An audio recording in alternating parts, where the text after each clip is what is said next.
നമ്മുടെ ഏദൻ തോട്ടത്തിലെ പുതിയൊരു വിശേഷത്തിലേക്ക് എല്ലാവർക്കും സ്വാഗതം. നമ്മളെല്ലാവരും ഇപ്പം ധാരാളം ഫ്രൂട്ട് പ്ലാന്റ്സ് വാങ്ങിച്ചു വയ്ക്കാറുണ്ട് അല്ലേ. നമുക്ക് എയർ ലെയറിങ് ചെയ്തത്, ബഡ് ചെയ്തത്, ഗ്രാഫ്റ്റ് ചെയ്തത് അങ്ങനെയുള്ള പ്ലാന്റ്സ് ധാരാളം കിട്ടാറുണ്ട്. നമ്മൾ വെറൈറ്റി പ്ലാന്റ്സ് വാങ്ങിച്ചു വയ്ക്കും. നല്ല വില കൊടുത്താണ് നമ്മൾ ഓരോ പ്ലാന്റ്സും വാങ്ങുന്നത് അല്ലേ.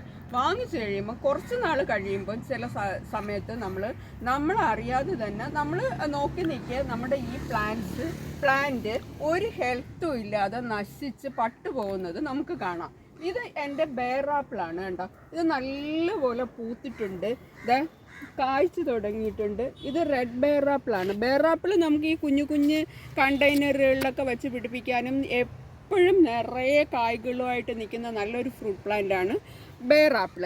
ഇത് ഞാനിതാ വെച്ചിരിക്കുന്നത് നമ്മുടെ ഒരു ഡബിൾ ഡോർ ഫ്രിഡ്ജിൻ്റെ ചെറിയ സ്പേസ്, ചെറിയ അറയ്ക്കകത്താണ് ഇത് വെച്ചിരിക്കുന്നത്. എന്നിട്ടും കണ്ടില്ലേ, ഇത് നിറയെ പൂത്തിട്ടുണ്ട്, കായ്കളും പിടിച്ചു തുടങ്ങിയിട്ടുണ്ട്. ഇത് കായ് നിൽക്കുന്നു. ഇനി ഇത് നിറയെ കായ്കളായിരിക്കും, നിറച്ച് തേനീച്ചകളും വണ്ടുകളും ഒക്കെ ഇവിടെ വരുന്നത് കാണാം. അത് കാണാൻ തന്നെ നല്ലൊരു കാഴ്ചയാണ്. എനിക്ക് ഈ തേനീച്ചകൾ വന്ന് ഇങ്ങനെ എല്ലാത്തിലും മൂളുന്നത് നമുക്ക് കേൾക്കാൻ പറ്റില്ല അല്ലേ. തേനീച്ച വണ്ട് മൂളുന്നതാണെങ്കിൽ കേൾക്കാം.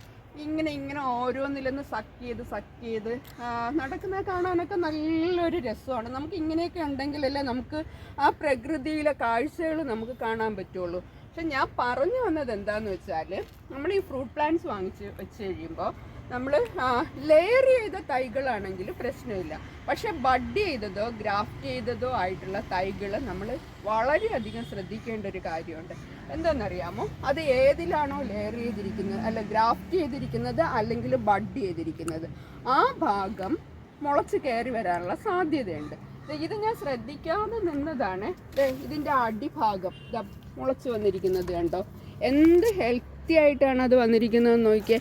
ഇത് വളർന്ന് കയറി കഴിഞ്ഞാൽ നമ്മുടെ ഈ പ്ലാന്റ് നശിക്കും എന്നുള്ള കാര്യം ഉറപ്പാണ്. അതുകൊണ്ട് ഇത് വളരാൻ തുടങ്ങുമ്പം തന്നെ നമ്മൾ ശ്രദ്ധിച്ച് അതിനെ കട്ട് ചെയ്ത് കളയണം. ഞാനിപ്പോൾ അതിനെ കട്ട് ചെയ്യാൻ പോവുകയാണ്. ഇത് ഒത്തിരി വളർന്നു പോയി, അതുകൊണ്ട് ഭയങ്കര ഹാർഡായിട്ട് ഇരിക്കുകയാണ് കേട്ടോ. നല്ല കത്തി ഉണ്ടെങ്കിൽ ഇത് കട്ട് ചെയ്യാൻ പറ്റുള്ളൂ. എന്തായാലും ഞാൻ കട്ട് ചെയ്തിട്ടുണ്ട്. അതിന് ഭയങ്കര മുള്ളുമാണ്. മറ്റേ ഇതിനകത്താണെങ്കിലും മുള്ളില്ല, ഇതിലാണെങ്കിൽ മുള്ളാണ് കണ്ടോ, നല്ല മുള്ളുകളുണ്ട്. ഇത് വളരുന്നത് ഭയങ്കര ഹെൽത്തി ആയിട്ടായിരിക്കും വളരുന്നത്. അതുകൊണ്ട് ഇതിനെ നമ്മൾ കട്ട് ചെയ്ത് കളയേണ്ടത് അത്യാവശ്യമാണ്. അപ്പോൾ ഇതുപോലെ ബഡ് ചെയ്തതും ഗ്രാഫ്റ്റ് ചെയ്തതും ആയിട്ടുള്ള തൈകൾ വെച്ചിരിക്കുന്നവർ ശ്രദ്ധിക്കുമല്ലോ അല്ലെ ഇത്തരത്തിലുള്ള കാര്യങ്ങൾ.